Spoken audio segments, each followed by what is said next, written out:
Welcome to the Tool Review channel. Today we are taking a look at the Southwire 6-inch compact wire strippers. Now the model number on these are S1018STR. Like I said, these are a compact wire stripper, and as you can see, they have quite a small compact profile to them. These would come in handy, I would say, when you are stripping wire in a very confined space where you don't really have a lot of room to use a conventional wire stripper. But to start off the review here, you can see you have a nice double dipped handle. It can be a little hard to see the gray, but I'm pretty sure with the green background you are able to see the gray, and then followed by the yellow handles right here. You got the Southwire logo stamped on the handle right there as well. And then these are spring loaded, which is nice. And as you can see right there, you have a nice lock. Now the one thing I don't really like about these pliers is this big tab right here on the lock. That's just the one thing I don't like so far about these. And then everything on the, as you can see on the tool, is laser etched on there. So this is your model number right there. And obviously never use this on a live circuit. It's not insulated, not going to protect you, and you're going to destroy the tool and most likely hurt yourself. And then coming up to here, you can see the cutters on here are only for cutting copper only, so don't go and try to cut steel with them. I'm not sure if you can cut aluminum with them. I wouldn't try it. It only says it's for cutting copper, so I would only cut copper with it. And as you can see right here, you have your solid wire looping hole right there, and then on this side you have your stranded looping hole right there. And then these will strip 10 to 18 solid and 12 to 20 stranded. So that is this side of the tool. You got a nice little rivet right there as well. I believe you can adjust that if your pliers are a little stiff. And then coming up to the top, you have a little plier right here if you need to pull the insulation off of something or maybe bend a little bit of wire. And then coming to the back side, it's almost exactly the same. This side just has always wear eye protection when using this tool. And then you got the back side of the rivet that holds your lock into place. But that's really about it for the details on the tool. Now we'll get to some of the functionality of the tool. You squeeze the handles together, you move your lock out of the way, and the tool will kind of spring open. You definitely have to work the spring loose a little bit to get it to open. If you need to cut a larger gauge wire, like some 12 gauge wire, you definitely need to open up the spring a little bit. I might have to oil these up a little bit. There is a little bit of oil on there already. You might have to oil them up just a little bit. They do seem a little bit stiff, but that is just because I just recently picked them up and really haven't had the time to break them in and use them yet. So as you can see, the spring mechanism works fairly well. So now we're going to bring in some 14 gauge wire like we do in almost every tool review. We always start with the 14 gauge wire. This is going to be 14 gauge stranded wire. So we're going to come over to this side. It's going to be the second hole from the bottom, and we're going to see how well we can strip some wire with this. So we'll pierce the outer insulation, and as you can see, pulls off the insulation, no problem. And as you can see, there's no real damage done to the wire whatsoever. So we'll cut that off, and we will give that a nice strip one more time, the 14 gauge. So we'll pierce the outer insulation and pull that insulation right off. So as you can see, it has no problem stripping the 14 gauge stranded wire. So we'll set that off to the side.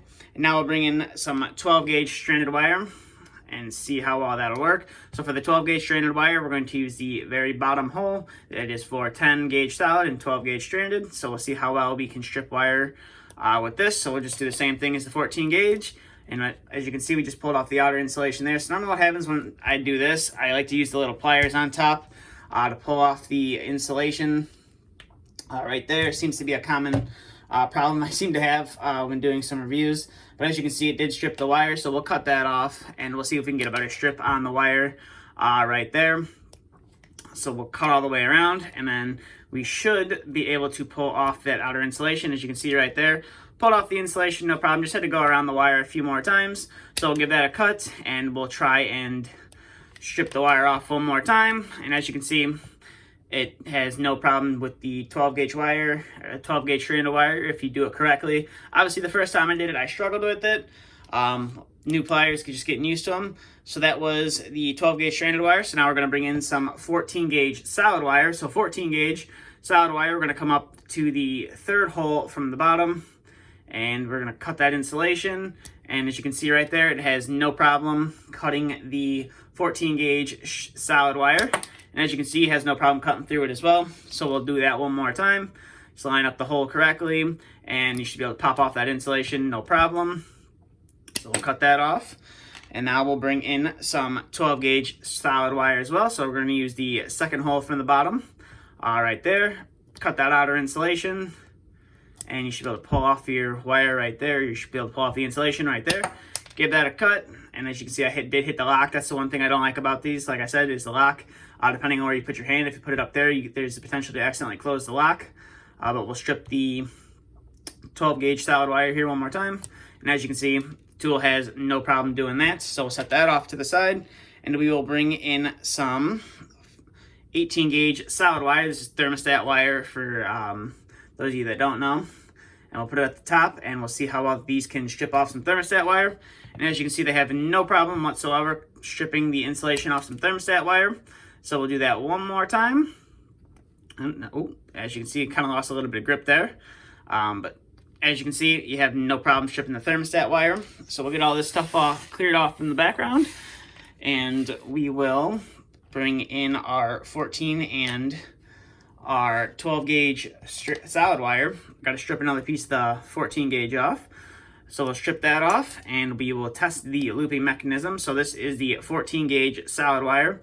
So you just put the wire in there, and then you're able to use the hole to make a loop with it, which is pretty nice. And then we'll do it with the 12 gauge right here as well. And as you can see, if I can keep the wire straight, we should be able to loop this wire. Probably didn't strip enough of it, but as you can see, you are able to loop the wire with those looping holes. So overall, these are definitely a nice pair of wire strippers that Southwire has to offer. And they're fairly inexpensive too as well. They run anywhere from $8 to $10, just depending on where you pick them up. So overall, they're definitely a good value for the price. And like I said, they're good, nice and compact size. So for me personally, if like I was working on a condensing unit outside, or I was working inside of a furnace that was just a real tight space, didn't have a lot of room to work, these would probably be something I would use if I needed to strip a wire to put a new terminal on, or if I had to completely like splice a wire together and needed the ends stripped together. Needed to strip the wire off the ends so I could twist them together. That's mainly what I think I would use these for. But overall, like I said, they're a nice pair of pliers. I picked mine up at my local Menards. Now, if you don't have a Menards near you, you should be able to pick these up at Lowe's as well.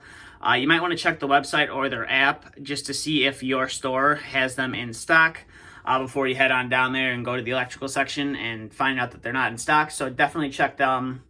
You want to check your store before you go and try to purchase them. And that's all I have for this review. So if you have any questions, comments, concerns, please feel free to leave them down in the comment section below. And also in the description of this video, I will leave a link to Southwire's website if you'd like to find out more information about this tool.